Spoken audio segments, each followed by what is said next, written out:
ساجد قریش عباسی صاحب امیر ضلع جماعت اسلامیہ کا۔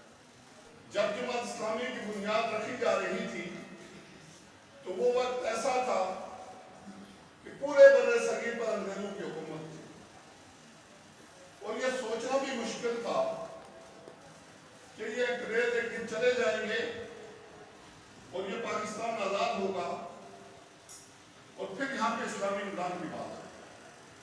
جماعت اسلامی نے اقامت دین کی بات صرف پاکستان میں نہیں کی بلکہ مجدہ بر صغیر کی ہی بات کی۔ جماعت اسلامی کے دستور میں اس وقت بھی لکھا تھا اور آج بھی یہ لکھا ہے کہ جماعت اسلامی کا نصبین عملاً اقامت دین کی جدوجہد اور حقیقت رضائلائی کے اصول کی جدوجہد، یعنی جماعت اسلامی عملاً اللہ کے دین کے فعل قائم کرنے کے لیے اور حقیقتاً اس کا نصبین اللہ کی رضا کا اصول۔ جس وقت انگریزوں کی حکومت اور انگریزوں کا عروج اپنی چوٹی پر تھا، اس وقت سید ابوالعلا مودودی رحمۃ اللہ علیہ اور ان کے ساتھی یہ کہہ رہے تھے کہ یہ تنظیم ہم اس لیے بنا رہے ہیں کہ اس دنیا میں ہم اللہ کے دین کو بالفعل قائم کریں۔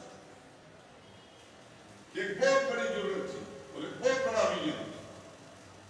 اس وقت کوئی سوچ بھی نہیں سکتا تھا کہ یہ تنظیم اسی نصبین اور اسی جدوجہد کو لے کر آگے بڑھے گی اور پوری دنیا کے اندر چھا جائے، پوری دنیا کے اندر اپنی بات کو بتائے۔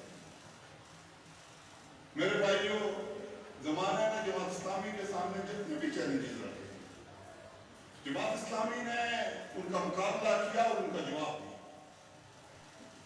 جو تحریک تھی 1941 سے 1947 تک کہ ہمیں پاکستان کی تحریک، اس کو جو علمی ذخیرہ مہیا کیا، اس کو جو علمی رہنمائی مہیا کیا، وہ سید ابوالعلا مودودی رحمۃ اللہ علیہ اس دور میں ترجمہ القرآن میں جو اشارات لکھے گئے وہ آج بھی دستیاب اور پڑھے جا سکتے ہیں۔ وجود مسلمان اور موجودہ سیاسی کشمکش کے حوالے سے ایک کتاب تدوین کی گئی، مرتب کی گئی، اس میں وہ سارے اشارات اور اس وقت کی جو تحریک پاکستان کے کارکنان تھے وہ اشارات کو پڑھتے تھے اور وہ ایک جدوجہد کا سامان ان میں پاتے تھے، دلائل پاتے تھے۔ پاکستان بنا تو جماعت اسلامی کے سامنے ایک ہدف تھا، یہ جو سرزمین بے آئین ہے، غیر آئین کے جو سرزمین، اسے ایک اسلامی آئین دیا ہے۔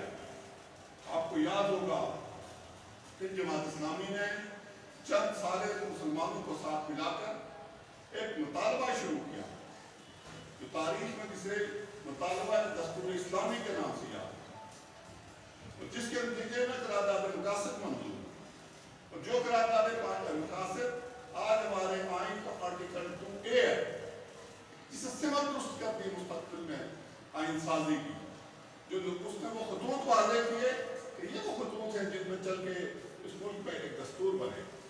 اسی قرارداد مقاصد کو 1957 کے دستور کا دیباچہ بنایا گیا جسے ایوب خان نے نہیں نافذ ہونے دیا، اور پھر 71 کے آئین کا یہ دیباچہ، اور پھر بعد میں 85 میں یہ آرٹیکل 2A بنا ہونے کے بعد جب پاکستان کی سالمیت کی بات ہوئی، سارا کام فوج کے حوالے کا۔